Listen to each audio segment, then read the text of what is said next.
शुरू अल्लाह का नाम लेकर जो बड़ा मेहरबान निहायत रहम वाला है। जब सूरज लपेट लिया जाएगा और जब तारे बेनूर हो जाएंगे और जब पहाड़ चलाए जाएंगे और जब ब्याहने वाली ऊंटनियां यूं ही छोड़ दी जाएंगी और जब वहशी जानवर जमा किए जाएंगे और जब समंदर आग हो जाएंगे और जब रूहें जिस्मों से मिला दी जाएंगी और जब उस बच्ची से जो जिंदा दफना दी गई हो पूछा जाएगा कि वो किस गुनाह के सबब कत्ल कर दी गई और जब आमाल के दफ्तर खोले जाएंगे और जब आसमान की खाल खींच ली जाएगी और जब दोज़ख की आग भड़काई जाएगी और जब बहिश्त करीब लाई जाएगी, तब हर शख्स मालूम कर लेगा कि वो क्या लेकर आया है।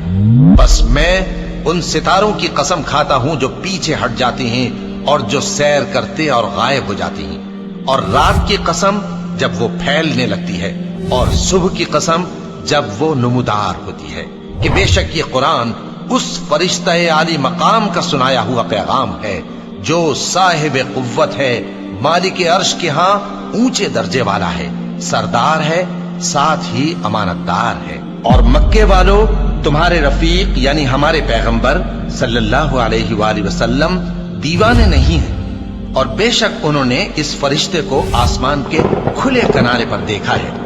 और वो गैब की बातों के जाहिर करने में बखील नहीं, और ये किसी शैतान मरदूद का कलाम नहीं है। फिर तुम लोग किधर जा रहे हो? ये कुरान तो तमाम जहानों के लिए नसीहत है, यानी उसके लिए जो तुम में से सीधी राह चलना चाहे, और तुम लोग कुछ भी नहीं चाह सकते मगर वही जो अल्लाह रब्बुल आलमीन चाहे।